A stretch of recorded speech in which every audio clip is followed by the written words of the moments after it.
ہی ہوگی. مجھے اچھی طرح یاد ہے کہ میری ساس نے ایک مرتبہ یہ کہا کہ میری ساری بہوؤں میں سے میرا نام لے کے کہا ایک یہ ہے جس نے آج تک مجھے جواب نہیں دیا آگے سے, یہ میری عزت کرتی, اور مجھے کبھی خیال بھی نہیں آیا تھا کہ میں واقعی کچھ کر رہی. لیکن اس دن مجھے احساس ہوا کہ اچھا یہ بھی میٹر کرتا ہے. بڑے بعض اوقات بہت پیار سے بات کرتے ہیں, بہت کیئر کرتے ہیں, بعض اوقات بیمار ہوتے ہیں, تھکے ہوتے ہیں, یا کبھی غصے میں بھی ہوتے ہیں, یا کوئی اور بات ہو سکتی ہے, وہ ناراض بھی ہوتے ہیں. کبھی ان کی ناراضگی برحق ہوتی ہے, کبھی ناراضگی ناحق ہوتی ہے. لیکن ہمارا دین ہمیں کیا سکھاتا ہے کہ ہم نے ان کے ساتھ کیا معاملہ کرنا ہے, ادب کا, احترام کا. ہم نے اپنا فرض پورا کرنا ہے, اور اسی سے پتہ چلے گا کہ ہم واقعی دین پڑھے ہوئے لوگ ہیں.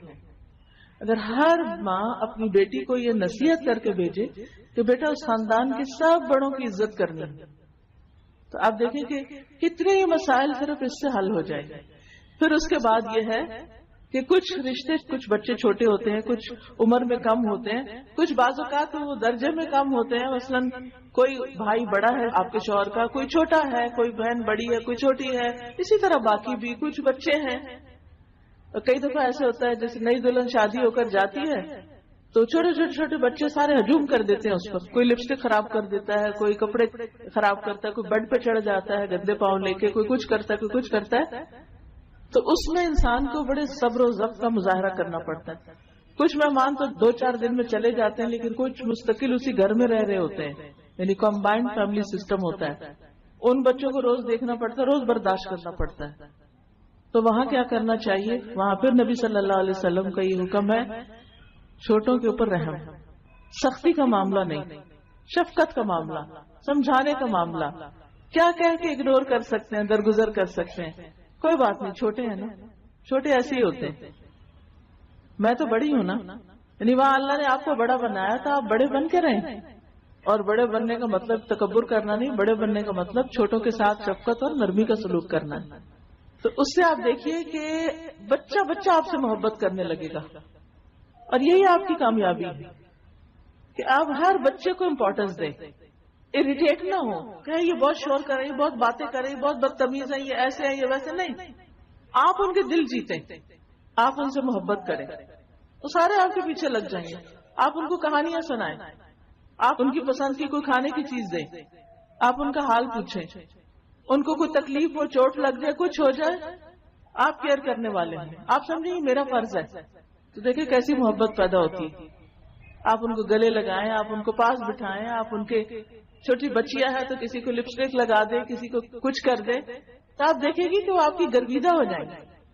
تو جس لڑکی کے گواہ بڑے بھی ہوں اور چھوٹے بھی ہوں, دونوں طرف کی گواہی بھی بہت اچھی ہے, تو آپ خود سوچئے کہ اس کی کیا ناموری ہوگی, اور اس کا اس گھر میں کتنے قدم جمیں گے, اور کتنی برکت ہوگی, اور کتنا اس کے لیے آگے بڑھنے پھلنے پھولنے کے مواقع ہوں گے.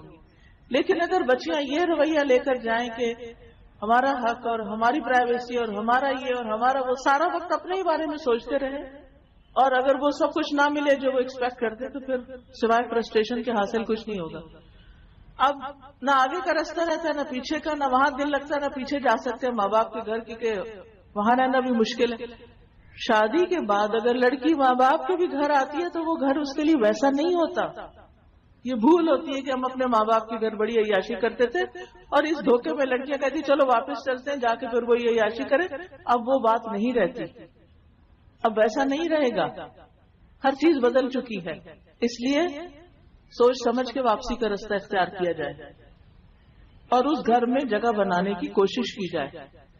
اور جگہ بنانے کے لیے, ایک مقام پانے کے لیے کچھ قربانی کرنی پڑتی ہے, کچھ صبر کرنا پڑتا ہے, کچھ اپنے دل پہ جبر کرنا پڑتا ہے. پھر اسی طرح پہلے بھی بات ہوئی کہ انسان جب کسی کے ساتھ احسان کرتا ہے تو دراصل وہ اپنے ساتھ کر رہا ہوتا ہے.